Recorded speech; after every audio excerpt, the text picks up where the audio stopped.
اعوذ باللہ من الشیطان الرجیم بسم اللہ الرحمن الرحیم وما جعلنا لبشر من قبلک الخلد افإن مت فهم الخالدون كل نفس ذائقۃ الموت ونبلوکم بالشر والخیر فتنہ وإلینا ترجعون۔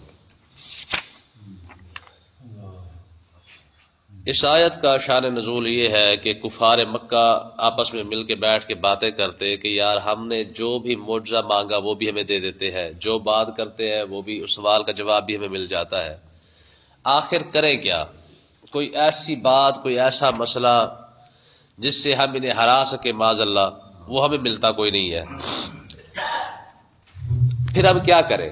تو آپس میں بیٹھ کے انہوں نے مشورہ کیا، انہوں نے کہا پھر اب کچھ نہیں کر سکتے، اب ہم انتظار کرتے ہیں۔ کس بات کا؟ انہوں نے کہا آخر وقت گزرتا جا رہا ہے، 40 سال 50 سال ان کی عمر ہونے والی ہے، ایک ٹائم ایسا آئے گا جب ان کا وصال ہو جائے گا، جب یہ فوت ہو جائے گے تو ان کا مشن بھی ختم ہو جائے گا، کیونکہ انہوں نے کہا ان کے بیٹے ہے نہیں جو ان کے مقصد کو لے کے آگے چلے، ان کے مشن کو لے کے آگے چلے، تو جب یہ فوت ہو جائیں گے تو ان کا جو یہ معاملہ ہے یہ بھی سارا ختم ہو جائے گا۔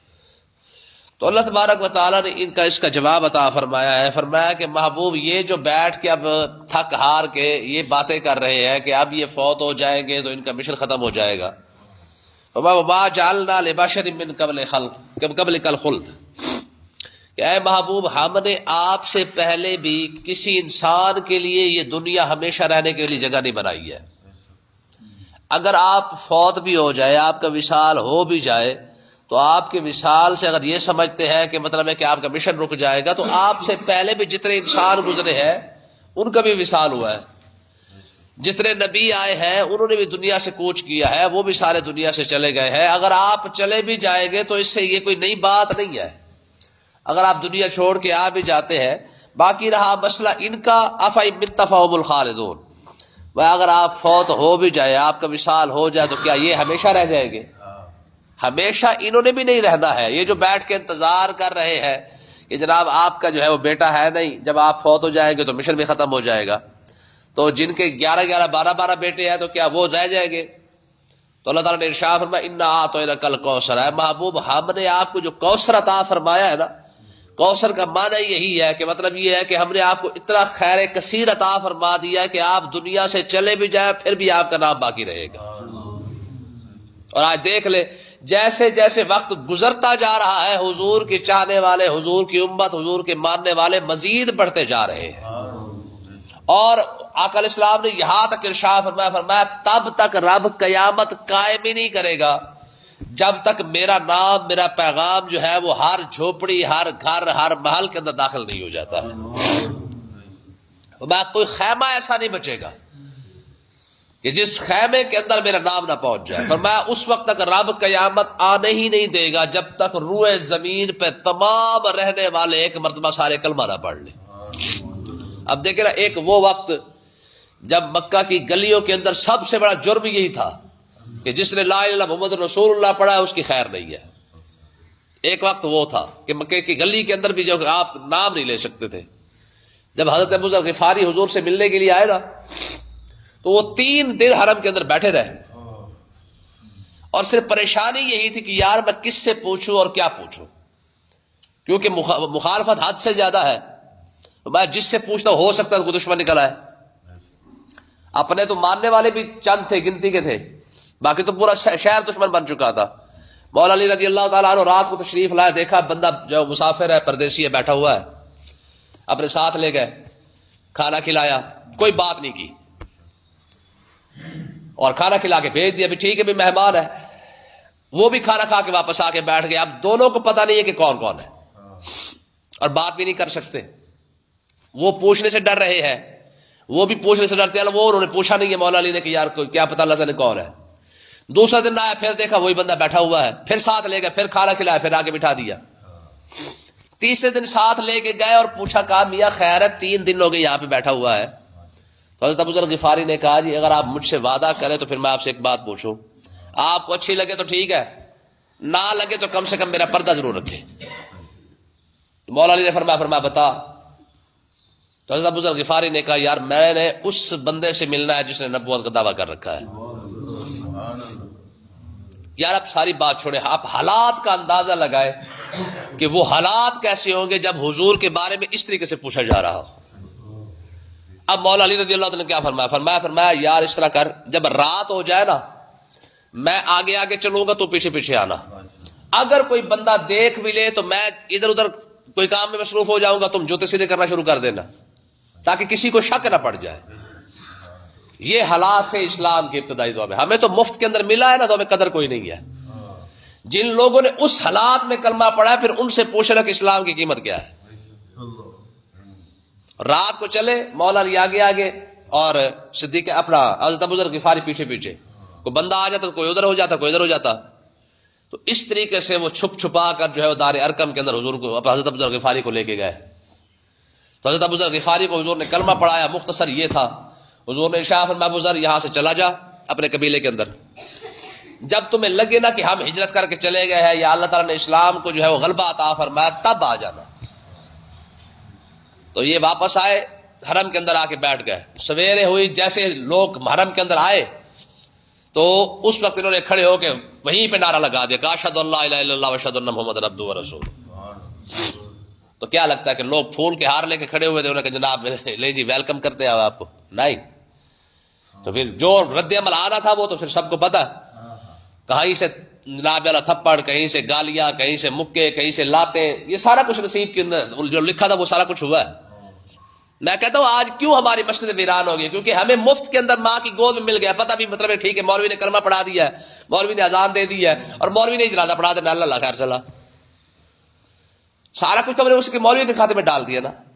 آج ان لوگوں کی جو قدر ہے نا کہ اسلام کی، وہ یہ جانتے ہیں جن لوگوں نے یہ سارا کچھ برداشت کرنے کے بعد جو ہے وہ جا کے کلمہ پڑھا ہے۔ ٹھیک ہے جی، تو اب ہوا کیا؟ فرمایا اب انہوں نے کلمہ پڑھا، کلمہ پڑھنے کے بعد آ کے حرم کے اندر انہوں نے جو ہے شروع کر دیا، نعرہ لگانا شروع کر دیا، پھر مارا گیا، پھر اٹھے، پھر جناب پھر انہوں نے کلمہ پڑھ دیا، پھر انہوں نے کلمہ پڑھ دیا۔ تو کئی مرتبہ مار کھانے کے بعد جو ہے وہ لوگوں نے کہا یہ بنی غفار کا بندہ ہے، ٹھیک ہے، تو اگر یہ یہیں پہ مارا گیا تو اس کے بعد جو ہے بنی غفار کھڑے ہو جائیں گے اور بڑا کام خراب ہو جائے گا ہمارا۔ تب جا کے لوگوں نے جان چھوڑی ان کی۔ صدیق اکبر رضی اللہ تعالیٰ کو جب کفار مکہ نے مارا تھا نا، اسی حرم کے اندر مارا تھا، تو روایت کے اندر آتا ہے کہ ان کا ناک ملتا ہی نہیں تھا منہ کے اوپر، یعنی اتنا منہ جو ہے وہ سوج گیا تھا کہ ان کے ناک کی پتہ ہی نہیں چلتا تھا کہ صدیق اکبر کا ناک بھی ہے کہ نہیں ہے۔ ٹھیک ہے جی، ہاں، تو یہ مفت کے اندر نہیں ملا ہے، اس کی بڑی قربانی ہے۔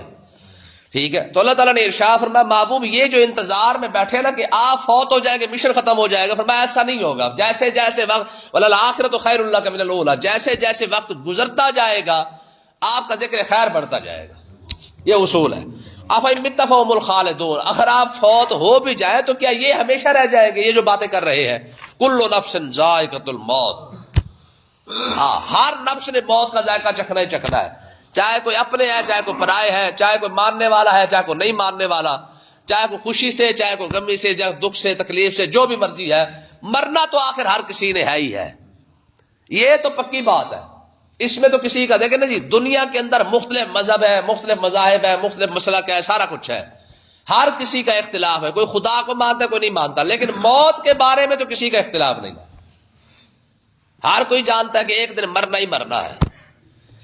فرق صرف یہ ہے کوئی اس دنیا کو مستقل بنا کے جی رہا ہے، کوئی اسے مسافر خانہ سمجھ رہا ہے کہ پردیسیوں کی طرح بس آئے، لیکن آقا علیہ السلام نے خود ارشاد فرمایا صحابہ کو، فرمایا کہ دنیا میں اتنا سامان اپنے پاس رکھو جتنا مسافر کے پاس ہوتا ہے۔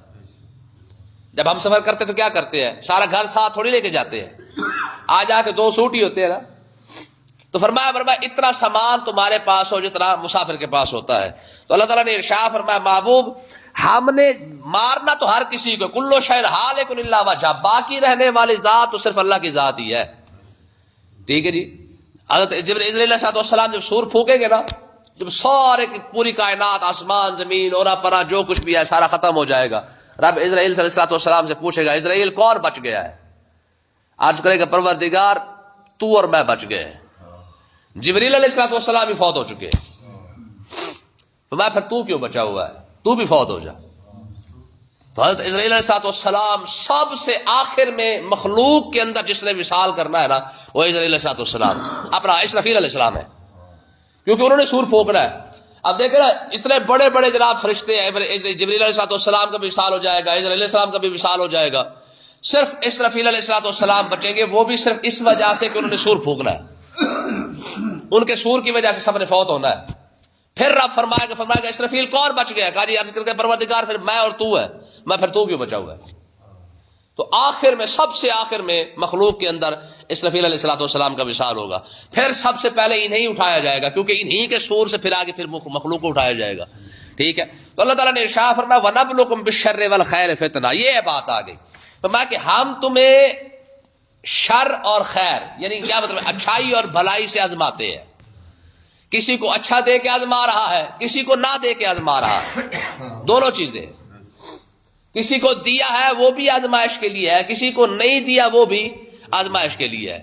فرمایا وجہ کیا ہے؟ فرمایا وجہ صرف اور صرف یہ ہے کہ ہم دیکھنا چاہتے ہیں کہ صبر کون کرتا ہے اور شکر کون کرتا ہے، اور خیر سے یہ دونوں چیزیں آج ہم سے رخصت ہو چکی ہے، نہ ہمارے اندر صبر رہا ہے نہ ہمارے اندر شکر رہا ہے۔ تھوڑی سی حالات خراب ہوئے نہیں یا کوئی چیز ہمیں ملی نہیں ہے تو پھر ہماری دیکھیں با ہوتی ہے کہ لا جی ہمیں تو کچھ بھی نہ ملا، اسی تو مر گئے بھائی، ٹھیک ہے۔ اور جب مل گیا ہے تو پھر دیکھیں اس کے بعد ہم سے بڑا چودھری کوئی نہیں ہوتا ہے کہ جب شادی کا موقع آ جائے، خوشی کا موقع آ جائے، پھر دیکھیں ہم کرتے کیا کچھ ہے، نہ شکر ہمارے اندر رہا نہ صبر ہمارے اندر رہا ہے، یہ دونوں چیزیں ختم ہو چکی ہیں۔ سب سے زیادہ انسان کی خوشی کا جو دن ہوتا ہے نا وہ اولاد کا دن ہوتا ہے، جب اس کی اولاد جوان ہو کے اس کے سامنے کھڑی ہوتی ہے اور شادی کرنے لگتا ہے، ٹھیک ہے، اس سے اس کی نسل بڑھ رہی ہے۔ حالانکہ یہ وہ دن تھا جو سب سے زیادہ انسان کو شکر ادا کرنا چاہیے تھا۔ آج کا مسلمان سب سے زیادہ اگر جو ناشکری کر رہا ہے وہ اسی دن ہی کر رہا ہے۔ اور صبر کا دن کون سا ہے؟ صبر کا دن تو سب سے بڑا وہی دن تھا جب بندہ فوت ہوتا ہے، اور اس وقت دیکھ لے ہمارے حالات کیا ہوتے ہیں، جیتے جی تو ہم نے کسی کو منہ نہیں لگانا، بس فوت ہو جائے صحیح ایک بار، ٹھیک ہے جی، دیکھیں پھر ہم اس کے ساتھ کلابے کے خلابے ملا دیتے ہیں، تو اگر مرنا زندہ ہوتا نا سی کہ کر دینا تھا وہ کر دینا سی، ٹھیک ہے نا، رب سانو یہ جگہ تے لے جانا سی۔ کون کس کی جگہ پہ مرتا ہے؟ جیتے جی تو ہم کسی کو منہ نہیں لگاتے ہیں، آپ مرنے کے بعد پھر کہتے ہیں یا اللہ بس اس کی جگہ پہ مجھے لے جاتا تو وہ ٹھیک تھا، ایڈی قربانی دینی تھی تو اس کی زندگی میں دے دیتا، ٹھیک ہے۔ تو اللہ تعالیٰ نے ارشاد فرمایا ہم تمہیں شر اور خیر دونوں چیزوں سے آزماتے ہیں، کسی کو دیا ہے، یہ کل میں سبق پڑھا رہا تھا جلالین شریف کا کہ اسی کے اندر بھی یہ آیت ہے، فرمایا کہ اگر ہم سب کو رزق عطا فرما دیتے نا، سب کو برابر کا لو باسط اللہ الرزق لعبادہ لبغوا فی الارض، میں کہ اگر ہم سب کو برابر رزق دے دیتے، سارے کے سارے امیر ہو جاتے، لبغوا فی الارض، فرمایا کہ پرانے الفاظ کیا ہے، میں زمین کے اندر سرکشی ہوتی، کون کسی کا کام کرتا، جسے کہتے ہو کہتے بھائی میں تیرے کو وہاں پڑھنا چودھری، میں تیرا کام کیوں کرا، پھر ہمارے جوتے کون بناتا، پھر ہمارے گھر کون بناتا، پھر ہمارے مکان کون بناتا، پھر ہمارے کپڑے کون بناتا، کوئی بھی ہمارے کپڑے سی کے کون دیتا، کیونکہ سارے تو چودھری ہوتے۔ تو اللہ تعالیٰ نے ارشاد فرمایا لو باسط اللہ الرزق لعبادہ لبغوا فی الارض ولکن ینزل بقدر ما یشاء، فرمایا یہ اللہ کی حکمت اور قدرت یہ ہے، کسی کو تھوڑا دے رہا ہے، کسی کو زیادہ اس لیے دے رہا تاکہ دنیا کا نظام چلتا رہے، سارے چودھری بن جائے، سارے پیسے والے، سارے زمینے والے ہو، سارے ملنے والے ہو، تو کام کسی کے اندر کون کرے گا، ٹھیک ہے۔ وَإِلَيْنَا تُرْجَعُونَ، فرمایا ہم تمہیں آزماتے ہیں، اور آزمانے کے بعد مقصد کیا ہے، آنا تو تم نے ہمارے پاس ہی ہے، آنا تم نے ہمارے پاس ہی ہے، اور ہوگا کیا، فرمایا جب ہمارے پاس آ جاؤ گے پھر اس کے بعد جب ہم حساب لیں گے کہ ہاں جی تمہیں اتنا دیا تھا تو نے کیا کیا، اور تمہیں کیوں نہیں دیا تھا تو نے صبر کیوں نہیں کیا ہے۔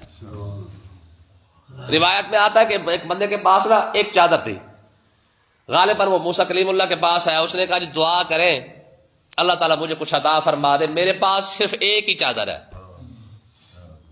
تو آپ نے فرمایا شکر کیا کر، کہ چنگا بھائی ایک ہی چادر ہے، اس کے اندر بھی شکر، ٹھیک ہے۔ کہتے کہتے ہوا آئی وہ چادر بھی اڑا کے لے گئی، ٹھیک ہے۔ فرمایا آپ چنگا رہے، آپ صبر کر، اس نے کہا جی شکر تو کیا نہیں گیا، صبر کیسے کر لو گا۔ حضور غوث اعظم رضی اللہ تعالیٰ عنہ کا نا ایک خلیفہ تھے، خلیفہ کے بھی آگے مرید تھے، تو آپ کے خلیفہ کے پاس نا ایک لوٹا تھا اور ایک مصلا تھا، تو آپ کا جو خلیفے کا جو مرید تھا نا، خلیفے کا مرید، وہ حضور غوث اعظم کے پاس آیا، اور کہنے کے آیا اپنی طرف سے آیا کہ اللہ جی آپ دعا کریں اللہ تعالیٰ آپ کے مرید کو تھوڑی سی دنیا عطا فرما دے، ایک لوٹا ہے اور ایک مصلح. آپ نے ہاتھ اٹھایا اور دعا مانگی، یا اللہ اس کے جو اس کا مصلح اور لوٹا ہے وہ بھی اسے لے لے، مصلح اور لوٹا بھی لے لے. اب ہوا کیا، جو واپس آ رہا نہ مصلح نہ لوٹا. تو آپ کے پیر مرید نے پوچھا، فرمایا کدھر گیا تھا؟ اس نے کہا حضور میں تو آپ کے پیر کے پاس گیا تھا کہ اللہ تعالیٰ آپ کے حالات ٹھیک کر دے، آپ کے پاس صرف مصلح اور لوٹا ہی ہے. فرمایا بابے نے دعا مانگی یا اللہ وہ بھی لے لے. انہوں نے کہا چنگا رہا بھائی، مصلح تو لوٹے تو بھی فارغ ہو گئے، ٹھیک ہے. تو انہوں نے کہا بات یہ ہے کہ بابے نے یہ دعا کیوں مانگی ہے. اچھا کمال کی بات یہ کہ بابے کے پاس اپنے پاس جناب والا بابے نے 5000 درہم کا جو اپنا قمیض پہنی ہوئی ہو اور ٹکا کے جناب کھانا پینا اور سب کچھ ٹھیک ٹھاک. تو کہا یار آپ کے پیر کے پاس تو جناب سب کچھ ہے اور آپ کے پاس صرف لوٹا اور مصلح تھا، وہ بھی آپ نے دعا مانگی انہوں نے یا اللہ وہ بھی لے لے. کہا وجہ یہ تھی یار کہ جب میں نماز پڑھنے لگتا نا تو میرے دل میں خیال آتا کوئی لوٹا نہ چوری کر کے لے جائے. جب میں لوٹا لے کے باہر نکل جاتا ضرورت کے لیے تو پھر میرے دل میں خیال آتا یار کوئی مصلح نہ اٹھا کے لے جائے. کہا یہ جو میرے دل میں خیال آ رہا تھا نا کہ یار یہ چوری نہ ہو جائے، ٹھیک ہے، تو میرے اس حالات پر جو ہے وہ بزرگوں نے اس چیز سے واقف تھے، وہ سمجھتے تھے کہ یار اس کے دل میں جو دنیا کھڑی ہوئی ہے نا یہ لوٹے اور مصلح والی، فرمایا یا اللہ وہ بھی نکال دے. جی مقصد کیا ہے کہ بھائی اللہ تبارک و تعالیٰ نے جو دیا ہے اس کا بھی حساب ہونا ہے. امام حسن بصری کے پاس ایک بندہ آ گیا، اس نے کہا جی آپ کی دعوت کرنی ہے تو آپ ہمارے پاس آئے کھانا کھائیں. آپ نے ارشاد فرمایا کہ ایک کچھ شرطیں میری. کہا جہاں دل کرے گا وہاں پہ بیٹھوں گا، جو دل کرے گا وہ کھاؤں گا، اور جتنی دیر دل کرے گا اتنی دیر بیٹھوں گا. یہ بات کی اور بات پکی ہوگی، ٹھیک ہے جی آ جائے. جب آپ گئے تو لوگ آپ سے ملنے کے لیے بھی آئے ہوئے تھے اور بڑے کھانے پینوں کا انتظام تھا. تو آپ آئے اور آپ نے فرمایا ہاں جی آ گئے، سارے آ گئے. آپ جوتوں میں جا کے بیٹھ گئے. تو لوگوں نے کہا، انہوں نے کہا جناب آپ کی تو یہ اسپیشل جگہ بنائی تھی. فرمایا یار میں نے شرط رکھی تھی جہاں دل کرے گا وہیں پہ بیٹھوں گا. سب سے پیچھے بیٹھ گئے. تو یہ بزرگوں کی عاجزی ہے. اب سارے چپ کر گئے، کھانا لگایا گیا، ٹھیک ہے جی. لیکن کھانا کھلنے کے بعد پھر جو ہم کرتے ہیں وہ تو پھر ہمیں پتہ ہی ہے نا پھر، ٹھیک ہے جی. وہ جناب جب کھانا کھلا تو سارے لوگ کھانے پر لگ گئے. تو آپ نے اپنی جیب سے ایک سوکھا ٹکڑا نکالا اور وہ کھانے لگ گیا. لوگوں نے کہا حضور آپ کے لیے انتظام ہے. فرمایا میں نے شرط رکھی ہے جو دل کرے گا وہ کھاؤں گا، ٹھیک ہے. اگلی بات جو آپ نے ارشاد فرمایا وہ کھانے کے بعد آپ نے ارشاد فرمایا لوگوں جو تم نے کھایا ہے تمہیں اس کا حساب دینا پڑے گا، جو میں نے کھایا ہے وہ مجھے اس کا حساب دینا پڑے گا، ٹھیک ہے جی. اتنی سی بات ہے. جو رب نے جتنا دیا ہے نا پھر حساب بھی اسی حساب سے ہی ہے. اللہ تعالیٰ سمجھنے کی توفیق عطا فرمائے.